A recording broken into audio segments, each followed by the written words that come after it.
Esto es El Espejo de Vivian y Francesca, un podcast donde se habla, se escucha y se sueña fotografía.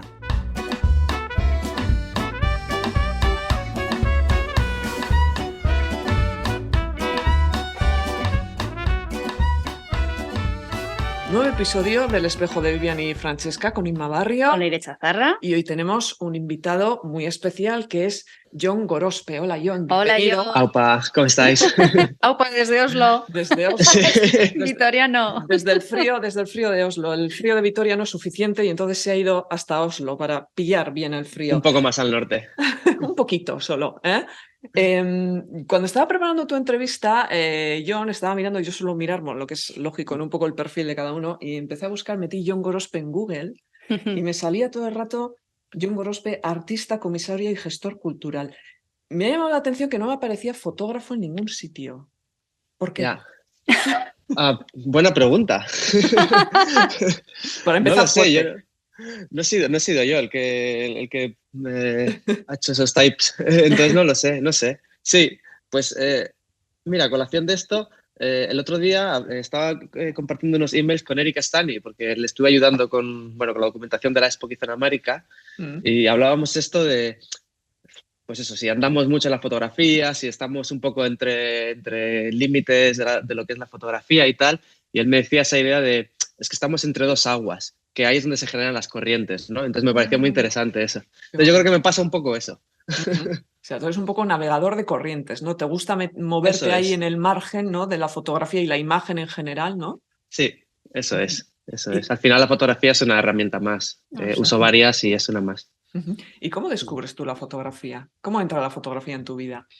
Bueno, pues yo desde adolescente me dedicaba a hacer BMX, ¿no? O sea, hacía deportes extremos en la ciudad y tal. Entonces yo empecé a tener una cámara pues, para documentar lo que hacía con mis amigos en la ciudad, hacernos fotos y tal, que es una cosa curiosa porque luego con las series descubrí que Todd Haido también empezó por el mismo tema, porque él también hacía BMX y hacía fotos de sus amigos, de los saltos que hacíamos y tal, ¿no?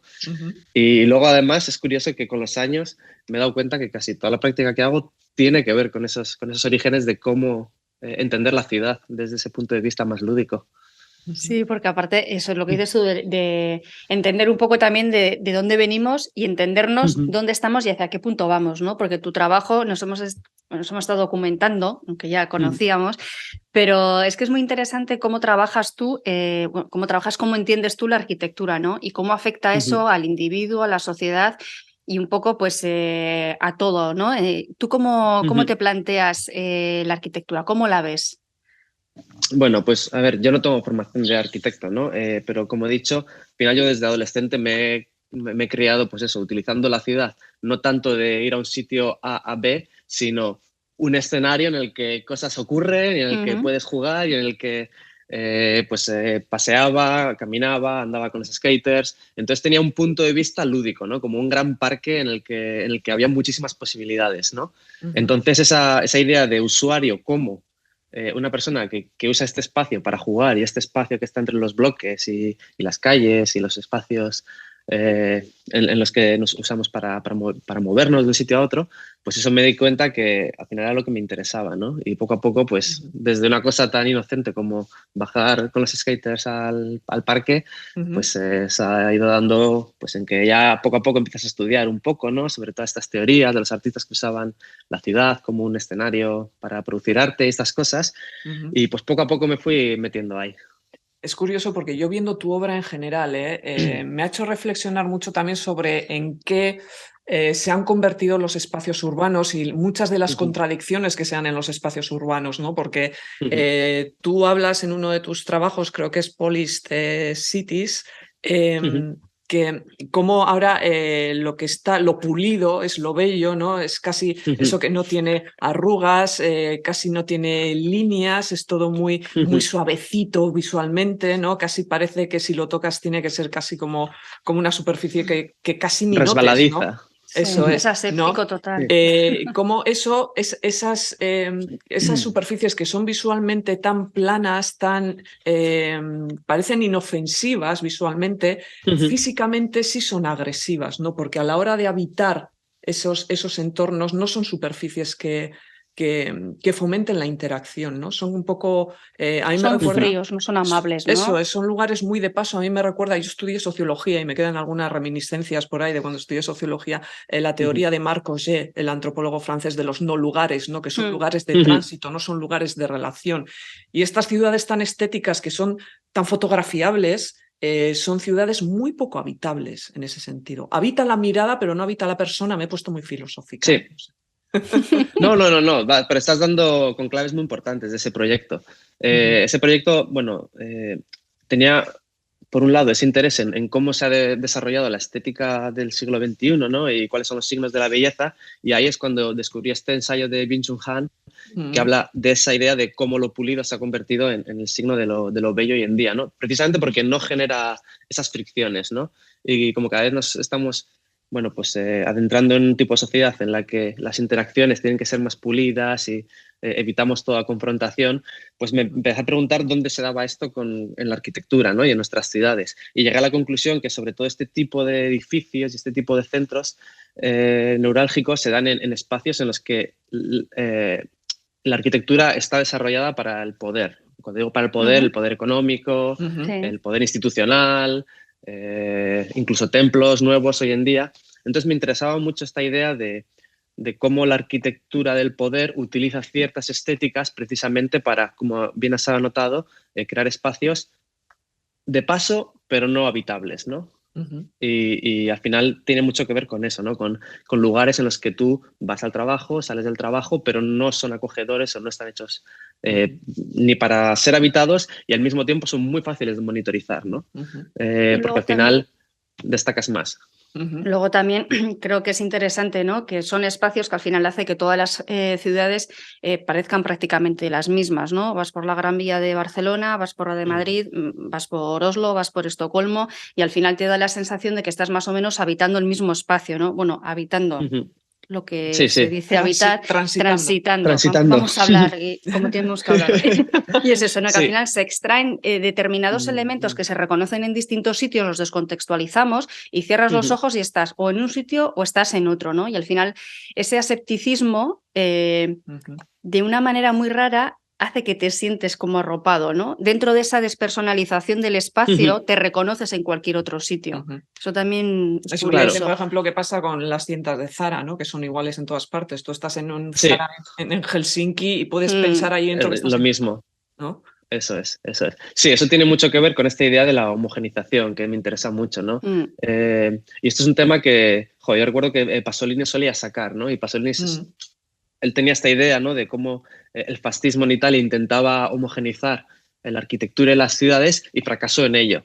Pero en cambio, cuando llegó la democracia fue precisamente, él hablaba de la sociedad del consumo, ¿no? Yo diría más bien la globalización. Fue la globalización la que sí ha conseguido homogeneizar nuestras ciudades, ¿no? Y sobre todo el centro de nuestras ciudades.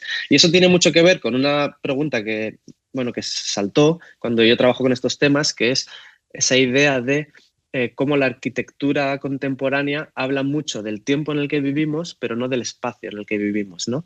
Antiguamente la arquitectura solía estar sobre todo más adaptada al sitio donde se construía y aparte del tiempo, ¿no? Hoy en día vemos que un mismo arquitecto, pues tenemos el Guggenheim en Bilbao, ¿no? Que estáis ahí al lado. Frank Gehry hace el mismo edificio, sea ahí, sea en La Guardia o sea en Abu Dhabi. El edificio va a ser el mismo, no habla del espacio tanto, no habla solo del tiempo en el que vivimos.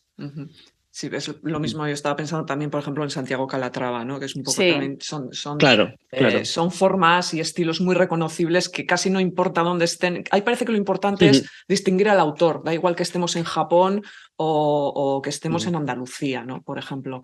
Yo te quería preguntar, en estos espacios tan asépticos de los que estamos hablando y que tú utilizas mucho en tus fotografías, son espacios, a mí me parecen tan planos, ¿no? tan impersonales que estamos comentando. ¿A ti visualmente qué es lo que te estimula o cómo buscas tú el estímulo o el leitmotiv en estos espacios? ¿Te ríes? ¿Por qué? Porque yo estoy entendiendo la pregunta como ¿cómo fotografiar algo tan aburrido?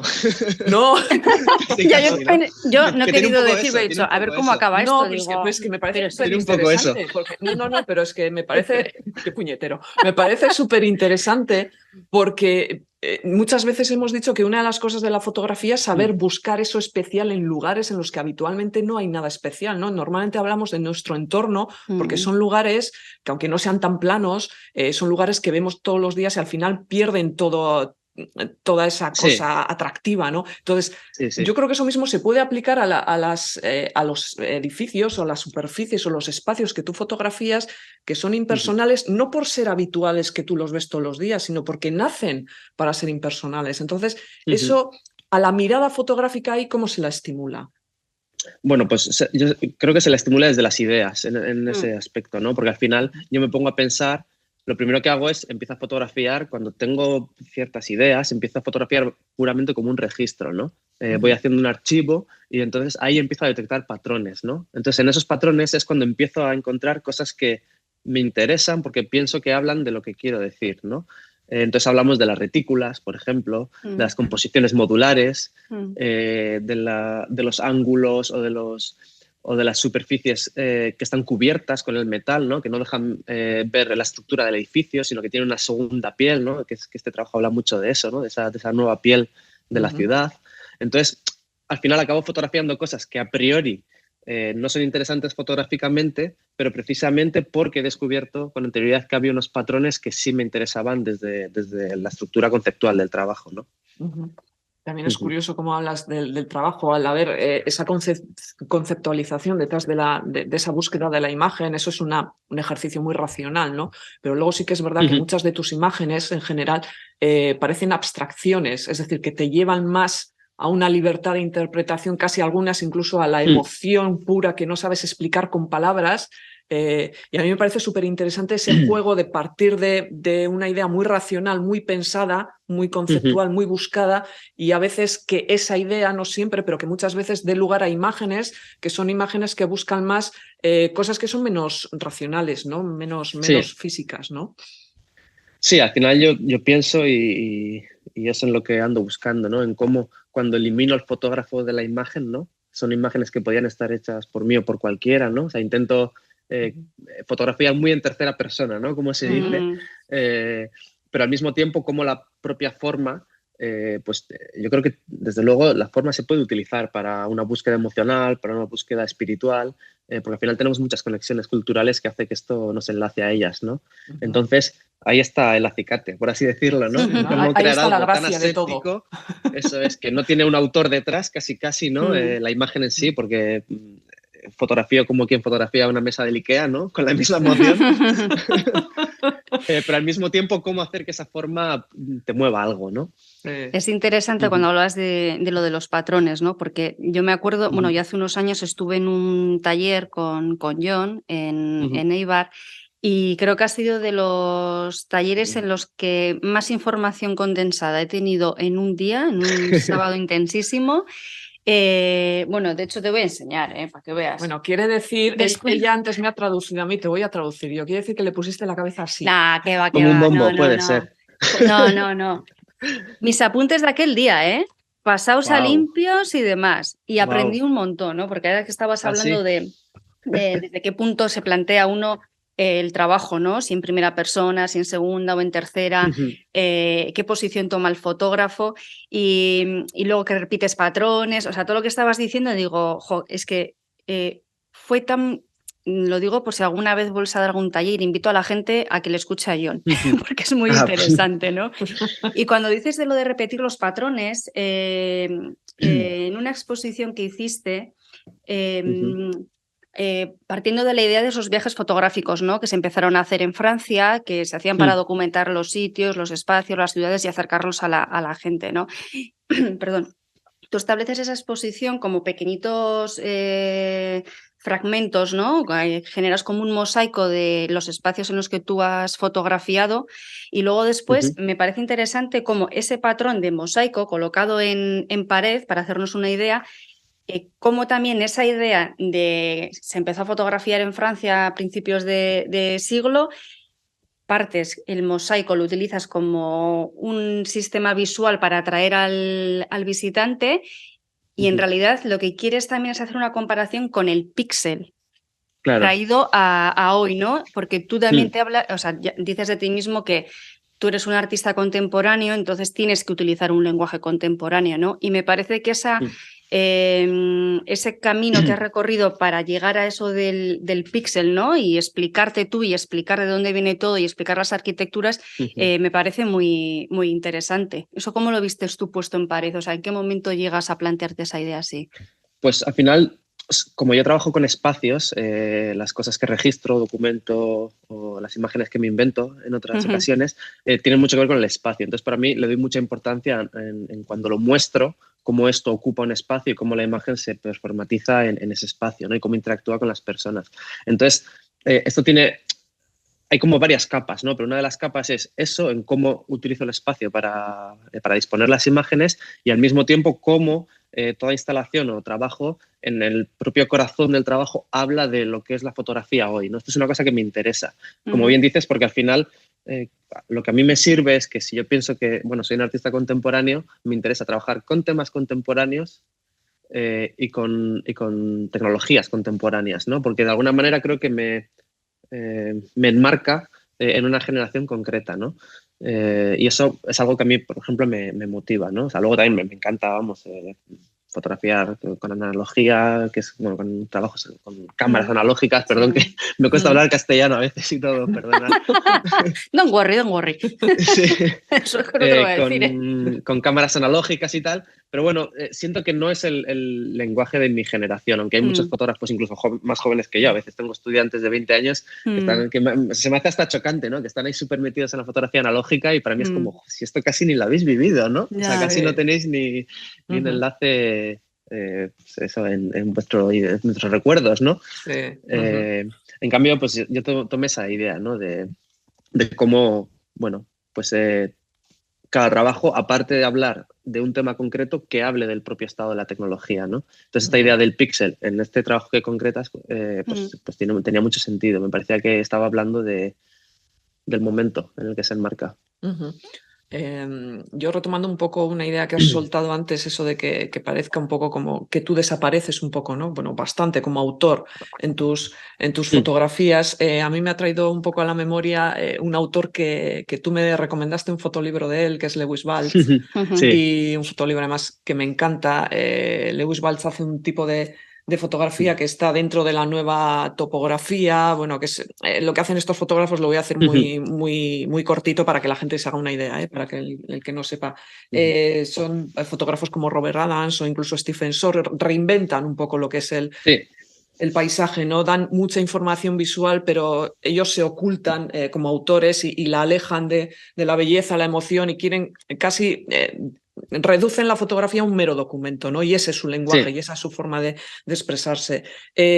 Lewis Baltz decía una frase que viene muy bien al caso con eso que has comentado tú, porque decía: el documento fotográfico ideal debería parecer que no tuviera autor ni rastro de arte. Y eso último de ni rastro de arte lo quiero hilar con una frase también que te he leído por ahí, que tú dices algo así como: me interesa la interacción de cualquier ciudadano con el entorno, no hago arte para artistas. Yo quiero que me expliques eso.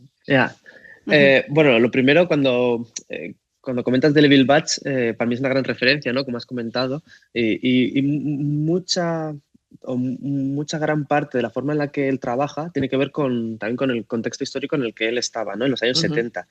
Porque ya Lewis Baltz, iba a decir, casi no lo reconozco como un fotógrafo, ¿no? Lo reconozco como un artista conceptual, ¿no? De esos artistas conceptuales de los 60 y los 70, ¿no? Sí. Que es cuando estaban los movimientos minimal en Estados Unidos, ¿no? Veníamos del expresionismo americano más puro, ¿no? Del brochazo, de tal, y de repente la siguiente generación era como que mi arte no lo quiero ni tocar, lo que yo produzco, ¿no? Ese Donald Judd, estos artistas que querían desaparecer, ¿no? de la obra de alguna manera, y de hecho algunos de ellos ni manipulaban, ¿no? Las obras que hacían, tenían sus técnicos que las hacían. Entonces yo creo que a Lewis Baltz hay que encajarlo un poco ahí, ¿no? Con esta idea de casi más un artista conceptual que utilizaba la fotografía que un fotógrafo en sí, porque luego otros de esa generación como Stephen Shore o tal, yo creo que se ve un poco más el fotógrafo, ¿no? Porque Son sí que más fotógrafos, sí. eso es, y se le ve más a él presente en las imágenes, ¿no? Cuando está fotografiando lo que come o tal, sí. O sea, tú ves al fotógrafo en ese aspecto, mientras que David Batts sí que pone esa distancia muy fuerte. Y al final creo que bebo mucho de esos minimal de los 70 y de esa mirada más distante, que la ha ido cogiendo con los años, en verdad, ¿no? Sí, porque al principio sí que era más pasional a la hora de fotografiar y tal. Has desarrollado cierto desapego, ¿no? Con lo que tú produces, con la imagen. Sí. No me has contestado a lo de no hago arte para artistas, ¿eh? No se me va a olvidar porque lo tengo no se me olvidaba. Lo apunto todo. Al final, o sea, uno de los motivos por los que uso la fotografía es porque creo que es el arte más pop, por así decirlo, ¿no? Es como muy popular, es algo que todo el mundo entiende, ¿no? Y al final me interesa conectar con un público que no tiene por qué estar súper educado en la fotografía, ¿no? Entonces me interesa conectar con más públicos en vez de con públicos más pequeños pero muy especializados, ¿no? Entonces esa idea de cuando hago un trabajo, yo creo que tenga varias capas en su concepción y que se pueda entender a diferentes niveles para que casi cualquiera pueda acceder a él, ¿no? Entonces no pienso en algo como súper metafotográfico que solo el tipo que está o la tipa que está súper metido en fotografía va a captar, sino, bueno, crear ciertos niveles de aproximación al trabajo que pueda, pues eso, abarcar a un público mucho más amplio, que al final es el que me interesa, ¿no? Yo, por ejemplo, hilando con ¿le quieres decir tú algo? No. Que te he visto ahí. El trabajo de Embodiments, hablando de esto, ¿no? De llegar a diferentes personas, ¿no? Que no es arte para artistas, que también, no es que estén excluidos. Pero ya no están excluidos. Aquí entran todos. Discriminación cero. Es interesante porque ese trabajo, que con el que ganaste el premio del Outono Fotográfico en Galicia, es curioso cómo planteas el tema de las basuras, de que encima haya sido en Galicia, ¿no? El tema del Prestige, los incendios, y utilizas diferentes piezas para hablar de todos estos temas. Habla un poquito de ese trabajo y de las diferentes maneras que los plasmaste. Pues fue un trabajo que creo que empecé en 2014 o 2013, 2014 y lo acabé en 2016. Y para mí fue un trabajo en el que de alguna manera hizo clic mi cabeza, ¿no? En el que empecé a pensar en cómo me quería aproximar al arte, ¿no? Por una parte, o sea, es un trabajo que empezó de una puesta muy local, ¿no? Que fue no sé si fue en 2012 o 13, a Vittorio le dieron el premio de Green Capital y de repente como que empezó a haber una euforia conciudadana de vamos super green y somos súper ecologistas y tal. Entonces yo ahí automáticamente, yo lo primero que hago es cuestiono todo, siempre, ¿no? Desde pequeño. Entonces empecé a pensar qué es la ecología, ¿no? Y de una cosa que empezó de ya te digo, una euforia local, intenté hacerlo pues a un problema más global, ¿no? Y entonces, claro, una de las cuestiones que me planteé en ese momento fue cómo fotografía es una ideología, ¿no? Porque al final todo este trabajo estoy hablando de cómo nosotros nos relacionamos con el desperdicio que producimos, pero en ninguna imagen existe el desperdicio. En las primeras tomas que hacía cuando empecé el trabajo había alguna, pero cuando luego hice las exposiciones no había fotos de basura en sí, ¿no? Entonces yo fotografiaba los medios con los que ocultamos la basura, ¿no? Entonces al final lo que fui a hacer fue documentar los pasos con los que exiliamos el desecho de alguna manera, ¿no? Empezaba desde fotografiar las bolsas en casa, que, bueno, y hablaba de que si usamos bolsas negras de basura es porque automáticamente ponemos una primera capa de no querer ver lo que se está produciendo, ¿no? Entonces esta idea de la opacidad es algo que está muy presente a lo largo del trabajo. Entonces, pues empecé fotografiando las bolsas de basura, luego hice alguna serie que tenía que ver con los contenedores, otra que tenía que ver con los camiones de basura y la última serie la hice sobre los mayores vertederos del mundo que los fotografié a través de Street View, ¿no? Con satélite. Entonces, pues al final tenía que utilizar diferentes medios para hablar de esta problemática, pero siempre, pues eso, intentando crear ese viaje, ¿no? Y luego yo recuerdo cuando conocí este trabajo, la pieza visual del vídeo del pez, ¿no? Lo voy a resumir así brevemente. Sí, había un ¿no? par de ellos, sí. Eso es muy emocional, ¿eh? O sea, ver en pantalla grande un pez negro con un fondo blanco y de repente va cayendo como si fuese la tinta del petróleo, ¿no? O una tinta negra que al final acaba cubriendo todo de negro, ¿no? Al principio, sin entender de qué va el trabajo, no sabes de qué va, pero te está provocando una sensación durante, no sé si dura 2 minutos o no es lo que duraba la pieza. Más, duraba tipo 15 o así, creo. ¿Sí? Pues sí, algo así, era largo. Muy corto. No sé, yo estaría ahí metida. Y es curioso cómo tú luego haces esa analogía de como si eso fuese el mar, el pez, el petróleo del Prestige, lo que pasó, ¿no? Pero eso que has dicho antes, ¿no? Que al final tú buscas también una emoción, ¿no? Y yo esta mañana leyendo una cosita me he apuntado una frase, porque creo que va bastante a colación con esto, ¿no? Que es de Jean-Luc Godard, ¿no? Y dice, no es de dónde sacas las cosas, sino a dónde las llevas. ¿Estás de acuerdo con eso? Sí, en parte parte decir sí. que no. Sí, no, Entra en parte en pánico con esa cara, John. No, tendría que darle unas vueltas, pero sí, me gusta la idea de cómo transportas algo y a dónde lo puedes llevar, ¿no? Y yo siempre digo esta idea de la idea es del que la lleva más lejos, suelo decir, ¿no? Mira. No el que la ha tenido el primero. Claro.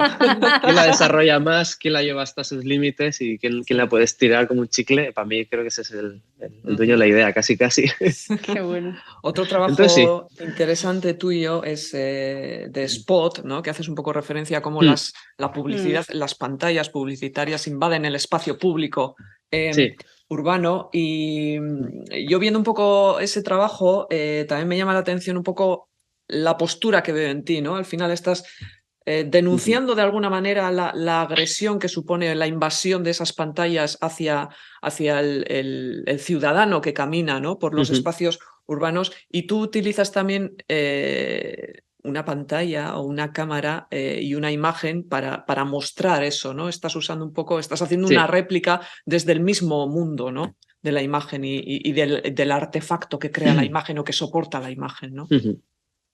Claro, al final tenía un poco esa idea de cómo contraatacar algo con los mismos medios de producción, ¿no? Entonces, utilizando estos errores que se pueden llegar a crear entre el artefacto, que es la pantalla publicitaria que emite una imagen, y la cámara, que es la que la capta, como según ciertos parámetros de la cámara hay errores, bien por los hercios a los que se mueve la electricidad, bien por los fragmentos por segundo, por la velocidad, que se crean estos glitches o estos fallos electrónicos en la lectura, pues cómo utilizar esta idea de la abstracción para ir en contra de la interpretación, ¿no? Para ir en contra de algo que quiere mostrar una imagen, que por lo general una publicidad te quiere vender un bien o un servicio o lo que sea, y cómo crear una imagen que va en contra de eso, ¿no? Porque no puede ser interpretada de alguna manera, porque es puramente abstracta, ¿no? Y esto también me interesaba porque al mismo tiempo está hablando de esta idea de cómo imágenes que son muy efímeras, ¿no? Que la gran mayoría de la publicidad tiene un carácter efímero, ¿no? O sea, está hecha para durar una campaña, por ejemplo, y a partir de ahí pues no se utiliza más, ¿no? Cómo crear algo a partir de ahí que sí que está pensado para ser contemplado más en el tiempo, ¿no? En una galería, un museo o lo que sea. Te iba a preguntar... me he quedado en blanco. ¿Te has quedado en blanco? Sí, tenía la pregunta y de repente me ha hecho zas. ¿Buscamos una palabra? No sé. A ver por dónde salimos. Tenía que ver esto, estábamos con ¿Era del mismo trabajo? ¿O? Sí, era con esto de la... Bueno, es interesante que lo llama ocupación con K. Sí, también, ¿no? Sí. Que, punto... de cómo las vallas ocupan, ¿no? Sin permiso y sin historias.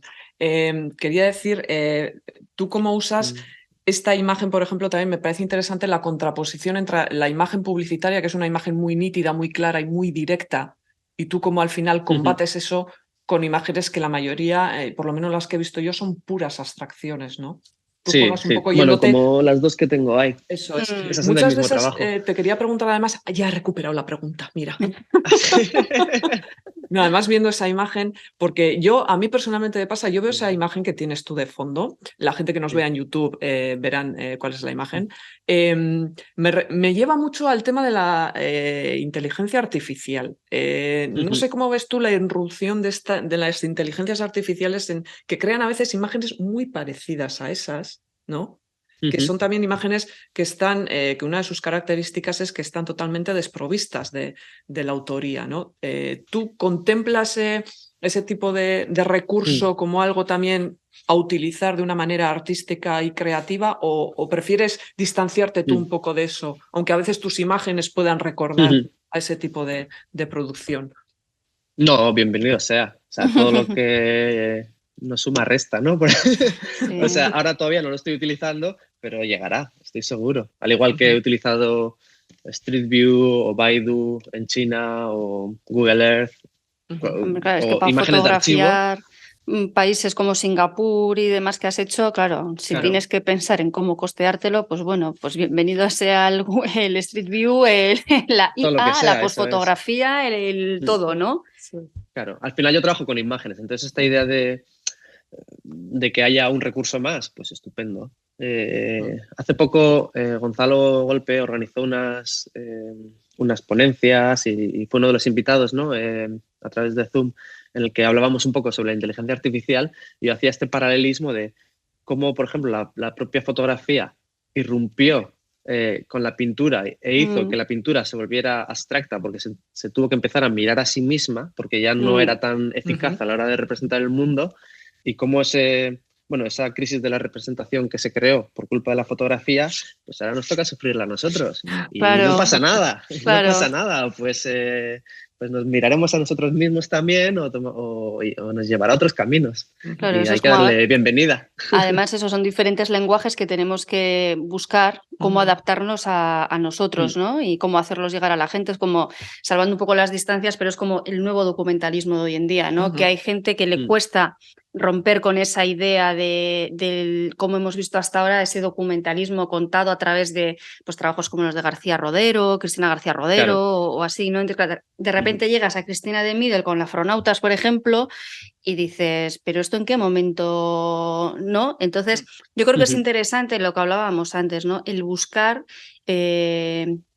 no respuestas, sino preguntas, ¿no? Y el no negarnos, ¿no? Al principio siempre nos cuesta que nos rompan un poco nuestros conceptos ya sentados en la cabeza, ¿no? Entonces, bueno, pues dar un pasito más y al final, pues lo que dices tú, ¿no? Que lo que no resta, pues suma, o sea, que bienvenido sea. Y desacralizar final... un poco John, desacralizar un poco también el momento de la toma de la imagen y la propia fotografía y el propio documentalismo, ¿no? Yo creo que es también lo que hizo, si nos vamos más atrás, otra ruptura también la hizo Robert Frank con los americanos, Total. ¿no? Entonces, ahí, en aquel entonces, en los años 50 del siglo pasado, con los americanos, ahí se instaura un nuevo documentalismo de entonces y ahora lo que se está instaurando es pues otra vuelta de tuerca, ¿no? A esa forma de mirar y de contar y de fotografiar. No, para mí esto es una cosa que es vital en la forma en la que yo entiendo la fotografía o el arte o estas temáticas, ¿no? Porque al final yo siempre pienso en qué más tengo yo que decir, ¿no? Lo que hizo Robert Frank es genial, pero ya está hecho. O sea, ¿qué capa puedo poner yo encima, no?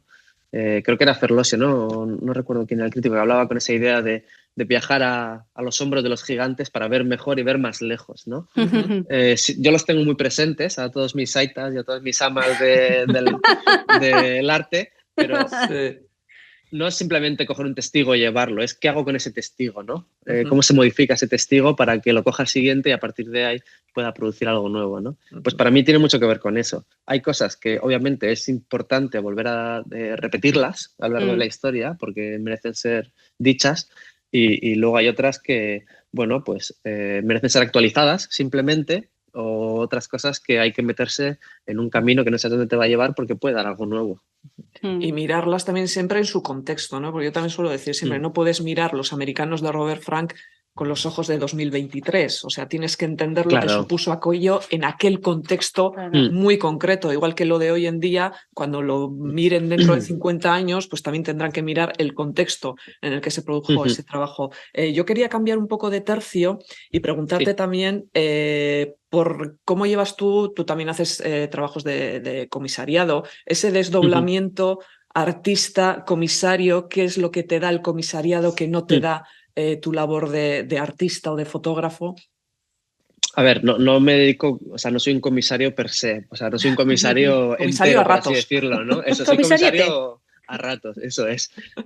Y al final, además, lo hago por una cuestión puramente egoísta. O sea, esto tengo que reconocerlo. Egoísta porque cuando hago un trabajo de comisariado lo que hago es aprender mucho de los otros artistas, aprender mucho de las instituciones y aprender mucho de la posición en la que a veces tienes un pie en un lado y a veces tienes el pie en el otro, ¿no? Entonces, al final lo disfruto mucho porque soy yo el que se está nutriendo de hacer estas cosas, ¿no? Y también a veces es interesante porque cuando te plantean hacer un pequeño comisariado, ya te digo que no hago grandes proyectos, ¿no? Pero bueno, de vez en cuando hago alguna cosita. Se acortan los tiempos muchas veces, ¿no? Sobre todo en comisariados que son cortos, ¿no? Porque al final yo nunca he hecho un gran comisariado para un museo o algo así que necesitaría unos cuantos años de investigación y tal, ¿no? Pero cuando son cosas tipo festivales o cosas así un poco más frescas, puedes realizar alguna exposición utilizando trabajo de otras personas que los tiempos se acortan mucho. Pues si tú tuvieras que, de alguna manera, pues trabajar sobre una temática en un año, pues no te dará tiempo a producir. Pero sí te da tiempo a producir un discurso con trabajos de compañeros, ¿no? Y es una cosa que también creo que es interesante. Aparte que no tienes el apego, ¿no? De trabajar con tus fotos. Cuesta menos decir esto no, aunque el otro te esté diciendo que no, que esta foto es seminal, que esta tiene que estar. Y tú, pues no, ni potencial ni nada. Esto aquí mando yo y el 2 de marzo tenemos que cerrar y tal y cual, ¿no? Yo soy muy easy para eso. Yo, vamos, como te digo, vamos, yo voy a aprender. Cuando tengo una oportunidad de estas, voy a aprender. Entonces yo escucho y al final tiene que más que ver con un diálogo, pienso yo. Claro. Hablabas de que aprendes también a trabajar con instituciones y demás, ¿no? ¿Cómo ves tú la situación institucional en España y cómo ves la institucional en los países del norte? Vamos, que es donde estás tú ahora, ¿no? Tema galerías, todo esto, ¿cómo lo ves? A ver, es muy diferente. A ver, yo estoy aquí. O sea, eso da alguna pista. Ya. Sí. Por algo será. será. Eso da alguna pista. Por algo será. Eso es. Pero ese recuerdo de... Pues fue en verano cuando hice la expuesta colectiva en el Guggen, en Bilbao. Sí. Pues yo creo que de 10 artistas que estábamos, pues igual estábamos 7 fuera o algo así. Ah, pues más representativo que eso. Ya, eso Claro, es. claro. Al final, una de las cosas que todo tiene cosas buenas y cosas malas, ¿eh? Yo al final siempre digo que, por ejemplo, en el caso de Noruega, que es el que conozco más porque llevo aquí ya unos años, aquí hay muchos artistas que se hacen gracias a las instituciones y en España digo que a veces se hacen a pesar de las instituciones. Entonces, los que salen son espartanos, verdaderamente, y espartanas, ¿no? Entonces, gente que realmente quiere y pone todo eso, que eso es una cosa buena, ¿no? Que al final hay que luchar mucho y te hace duro, aquí al final hay mucha estructura, por así decirlo, ¿no? Y al final casi cualquier artista profesional está metido en esa estructura, no solo como artista, sino que cualquier galería tiene un board, como una mesa de decisiones en las que son los propios artistas, ¿no? Que yo ahora, por ejemplo, estoy en Photography Excuse, en la Casa de la Fotografía. Este año estoy he empezado a ser uno de... Steering member, ¿cómo se dice en español esto? Como uno de los consejeros de la mesa de organización, ¿no? Un cargo puramente político en el que toca dar unas directrices de cuál creemos que son las estrategias a tomar, ¿no? Entonces, al final hay muchas posiciones de estas en las que el artista está muy integrado en cómo la estructura del arte funciona, ¿no? Cómo funcionan los engranajes, tanto con los sistemas de becas de producción, cómo funcionan las instituciones, cómo funcionan incluso las galerías privadas. Suelen tener un consejo, ¿no? Son artistas en las que más o menos dirigen, o también a veces son coleccionistas, pero hay como una estructura muy, muy estable, ¿no? También soy miembro de la Asociación Nacional de Artistas que trabajan con cámara, o como Lens-Based Artists, no sé cómo se traduciría, que al final eso es es una estructura política, ¿no? Es una especie de... Tenemos una especie de union, ¿cómo se dice? Como sindicato. Eso es, sí, es una especie de sindicato. Entonces, ellos velan por las buenas prácticas de las instituciones hacia los artistas, ¿no? Entonces, bueno, igual es que el arte se entiende como una industria también, ¿no? El problema también puede ser, o sea, digo industria no malinterpretada, sino como algo generador de trabajo y de ingresos, ¿no? Y yo creo que esa es igual un la servicio diferencia más también para los ciudadanos. Yo lo entiendo así. Sí, porque tú aquí tuviste, ahora voy a meter un poco el dedo en la llaga, Jon. Tú tuviste Coge aquí, aire. tuviste aquí una, yo interpreto como mala experiencia, estuviste en Bifoto de responsable durante no sé si 2 o 3 ediciones. Sí, 3 ediciones en total. 3 ediciones. Y en una rueda de prensa tú reclamaste, bueno, algo que se suele hacer habitualmente, tú no hiciste nada que no hiciera nadie, y es reclamar más apoyo institucional para que no se cayera en una programación mediocre. Creo que esas fueron las palabras que no sentaron muy bien en la Diputación de Álava, que incluso, o sea, hasta sacó un comunicado. Fíjate si les escoció lo que tú dijiste, ¿no? Y es un poco el reflejo de lo que tú estabas viendo ahí, esa escasez de apoyos, esa escasez de fe casi en el tema artístico, fotográfico. Sí, tiene que ver no tanto como el apoyo en sí, ¿no? Porque no es una cosa de números, sino tiene que ver con cómo se hacen las cosas para mí, ¿no? Y quién tiene que estar en qué puestos.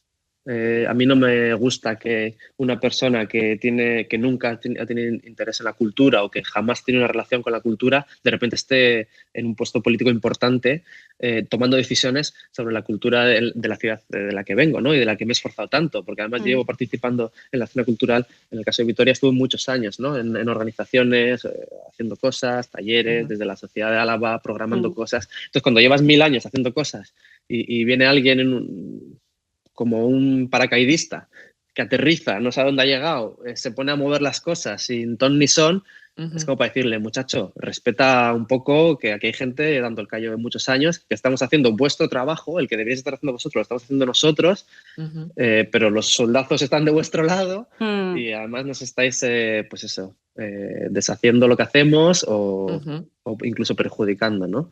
Entonces yo para eso soy como muy... Corto rápido la tontería. ¿no? Pero hay que ser así. Se acabó la tontería, es que al final... Sí. Bueno, al final es que hay que plantarse, a veces yo pienso, ¿no? Y en ese momento, cuando hubo ese rifirrafe, fue porque yo creo que estaba en la posición de hacerlo, ¿no? Porque si lo hace a lo mejor un artista local, a lo mejor le hacen la cruz, a mí me la hacen y pues ya, mira, espero 4 años a que te vayas. ¿Qué quieres que te diga? Es que yo voy a seguir. Así de fácil, con un poco de paciencia y ya está. Eso es. Y el tiempo dirá, ¿no? Porque luego, ¿qué ha pasado? Han pasado 4 años, ¿qué se ha hecho? Pues se han hecho cosas bien y otras pues muy mal. Te falta y ya está. una profesionalización en gestión artística, poniéndolo así en una frase.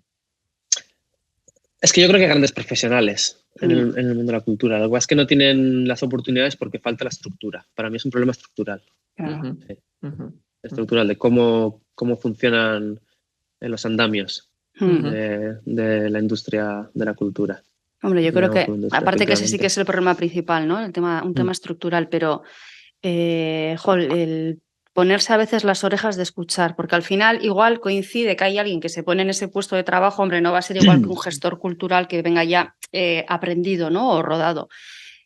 Pero el qué difícil es acceder a estas personas en el sentido de que te escuchen, algo tan sencillo como eso, ¿no? Porque tú imagínate, pues mira, pues estás en tal cargo político, te toca aquí, que suele ser, con perdón, la María, ¿no? El arte. Me ponen ahí y no quiero complicaciones. Encima es que estos artistas, es que no sé qué, joder, pues hazte con un equipo bueno, gestor, que es que encima es hasta inteligente. Pues tú tienes el dinero, pues joder, rodéate de gente que sabe cómo trabajar esto, que va a saber tocar las teclas y vas a poder hacer un trabajo mucho mejor. Que es que ya me parece hasta una actitud inteligente, pero es que es la barrera desde el principio, ¿no? Aquí deja hacer. Es que joroba, lo sé yo también por experiencia, y joroba mucho, que al final un trabajo que se puede sacar adelante, que lleva el esfuerzo de mucha gente, que hay trabajo detrás, muchas ilusiones, y porque a alguien le han puesto en determinado puesto y ahora me van a caer a mí las hostias, con perdón. Yo te estoy dejando hablar, ¿eh? Digo, ya saldrá de ahí. Ay, bueno, pues hasta aquí puedo leer. No, mujer. No, que eso, que me refiero que al final, también puede ser No, si Es es que una hay cosas que hay cuestión, que ¿no? decirlas. Sí, pero además que, pues mira, y aprovecho el podcast, Venga. que es mío, con permiso de mi compañera. No, pero que sí que es verdad que, bueno, pues ya que sabemos que hay ese problema que de estructura es muy difícil que se cambie, que no decimos que no se vaya a cambiar, ¿no? Pero, Sí. jolín, ya que están en unos puestos privilegiados los determinados políticos o la gente que le pongan, jolín, pues que intenten abrir camino, ¿no? Que escuchen y que, oyes, pues eso, no sé cómo salir de Yo creo esto. que tienes ya mi No, voto. que hay de todo, ¿eh? Luego he encontrado gente con la que ha sido súper fácil trabajar y súper amables y con una sensibilidad maravillosa, ¿no? Pero bueno, también estamos en nuestro derecho de decir esto se está haciendo mal y ya está. No, Pero bueno, que muy tampoco hay que frustrante, quejarse además. No, tanto. pero son cosas que resultan muy frustrantes cuando Sí. tú te comprometes tanto, o sea, sea el campo que sea, no tiene por qué ser fotografía o artístico, cuando tú te comprometes tanto con un trabajo que es bueno, que implica a esa gente que vale y que lo hace con ilusión, que al final las barreras vengan pues desde puestos que están puestos, pues ya hemos dicho, así como un poco a dedo sobre gente que no conoce el terreno Sí. y que no ha estado en ese mundo metida, ¿no? Y eso es especialmente frustrante. Para Sí. salir de esta frustración, yo Gracias, voy a ir a un tema... Sí, es que luego nos quedamos siempre como muy quejicas. No, no los quiero que nos artistas quedemos y las en la fotógrafas. queja. Eso No no me quiero que gusta. estemos en la queja. No. Yo quiero hablar de un tema que a mí siempre me gusta mucho y yo lo tengo que sacar, que es el fotolibro. Y a mí en tu caso, John, porque yo sé que a ti también te gustan mucho los fotolibros, tú eres muy de fotolibros, de hecho tú me Sí. recomendaste el de Lewis Waltz, pero tú, sin embargo, tú no tienes fotolibros, o sea, tú eres muy de formato expositivo Sí. y en el caso de tu trabajo parece que huyes del fotolibro. ¿Por qué? Un poco. Bueno, pues al final también me encantan y tengo una colección modesta, pero bueno, tengo mis libritos en casa, pero al final tiene mucho que ver con esa idea de que, como te decía, trabajo con espacios y me interesa llevar la imagen al espacio, ¿no? Y últimamente sí que estoy pensando como, pues igual debería publicar algo y tal, pero al mismo tiempo, bueno, pues ya se verá. O sea, si lo hago es porque el trabajo lo requiere en sí, ¿no? Últimamente estoy casi, fíjate, más interesado en esta idea del catálogo de arte a la vieja usanza, porque antiguamente se hacían cosas buenas, se ha hecho mucha porquería, pero también se han hecho cosas buenas, ¿no? Y eso me interesa. Y al final tiene que ver en cómo yo me planteo en el caso de la fotografía, ¿no? Para mí una fotografía tiene unas dimensiones, tiene un alto, un bajo, un ancho, un peso y todo eso pues en el fotolibro no está, ¿no? Con mi trabajo, ¿no? Hay gente que usa el fotolibro como una obra en sí. Para mí acaba siendo una reproducción de una obra, por así decirlo, ¿no? Y luego pues se juntan todas esas cosas, como hablamos antes, de a qué públicos llega y todo este tipo de cosas. Sí, es el público al que quiero acceder. ¿Hay demasiado artificio en el fotolibro hoy en día? Pues no lo sé. Es que yo no tengo la posición de... Pues hay cosas que me gustan cómo funcionan, porque al final yo tengo un background como diseñador también. Entonces yo creo que hay veces que el diseño aporta y hay veces que el diseño estorba, por supuesto. Pero es que no hay nada mal. Como no hay reglas, que es lo bueno, no hay nada mal, ¿no? ¿Me puedo conectar más? Bien. ¿Puedo conectar menos? Pues lo dejo de lado. Pero... Sí. Así de sencillo, sin así de sencillo. complicaciones. Es que no hay Sitio para eso todos. es. El que quiera hacer, que haga. Claro. Yo, bueno, estamos acabando ya y quiero volver un poco al principio, así como para cerrar el círculo un poquillo, aunque al final siempre hacemos la misma pregunta, que no se me olvide, Sí. que a veces nos enrollamos y no quiero que se me olvide esa pregunta. Pero al principio yo comenzaba esta entrevista diciéndote que cuando estaba investigando un poco tu perfil en redes no aparecía la palabra fotógrafo y me he encontrado con otro detalle muy curioso también y es cómo tú empiezas en 2011 a hacer una serie de talleres, ahí cuando tú estás, que se dice ahora que tan poéticamente, buscando tu voz artística un poco, ¿no? Y veo que haces talleres con Juan Balbuena, con Matías Costa, incluso vas al Barracín y haces un seminario, un taller sobre fotografía y periodismo, vas tocando un poco diferentes palos, haces talleres también con directores de cine. Sí. Para diversificar, me imagino, un poco tu forma de expresión a través de la imagen y explorar nuevos campos, también con artistas como Avelino Sala y Pelayo Varela, y de repente aterrizas en Gran Canaria, un alavés que vive en Oslo, haciendo un taller con Antoine D'Agata. Esto me lo tienes que explicar. Pues eso fue hace ya unos cuantos añitos, sí. Bueno, o sea, yo casi ahí fue y... Bueno, casi huyendo del frío, podría decirse, en parte, que está con Oslo. Pues creo que te has perdido, ¿eh? Vamos a ir a Canarias. Se ha desviado un poco. Vamos a Canarias que hace mejor tiempo. No, pero fuera bromas, al final, Antoine creo que es un artista que tiene una voz muy, muy peculiar y que está en las antípodas de lo que yo hago, pero sí que había ciertas preguntas que me interesaba hacer, ¿no? Ciertas conversaciones que quería tener, ¿no? Sobre la legitimidad de las imágenes, cuestiones así, ¿no? Entonces fue un taller que en ese aspecto fue muy valioso y que además luego te das cuenta de cómo la persona es, ¿no? Que es muy diferente a las fotos, el ¿no? Al aura, trabajo. ¿no? Sí. No, incluso a Laura, ¿no? Que, o sea, que no es Sí. esta idea de infante terrible y tal. Mm. Luego el tipo decía claramente, esto tiene que ser sistema capitalista, decía, tiene que ser 8 horas taller, 8 horas hacer fotos, Sí. 8 horas dormir, una semana, ¿no? O sea, luego el tío era muy, muy, muy disciplinado, ¿no? Que es una cosa que me gustó ver. Es Esa que tú eres muy disciplina. así. Yo soy muy así, sí. Lo sé, sí. Muy nórdico. Muy Sí, vasco, sí, ¿eh? también tiene que ver igual con la formación que tuve, ¿no? Que al final antes de estar en la escuela de arte, pues yo venía de delineación y de trabajar en Te entiendo. ingeniería y cosas así, ¿no? Sí. Al final soy muy cuadrado, por así decirlo. Ujú. Entonces esas cosas me gustó hacer. Luego había otras cosas que me gustaban menos, pero bueno. Con que, yo siempre digo que cuando te haces un taller, con que saques una idea Sí. o una pregunta y tal, Además, de ya repente has con cumplido. cosas que en un principio tú crees que no van a tener nada que ver contigo, ¿no? Y que de repente te explote algo en la cabeza, dices, cago en la leche, pues ya solo por eso Claro, ya ha valido la claro. pena. Y eso es lo interesante, ¿no? Tener la mente abierta de ver de dónde te pueden venir las ideas Eso o es. cómo trabajar.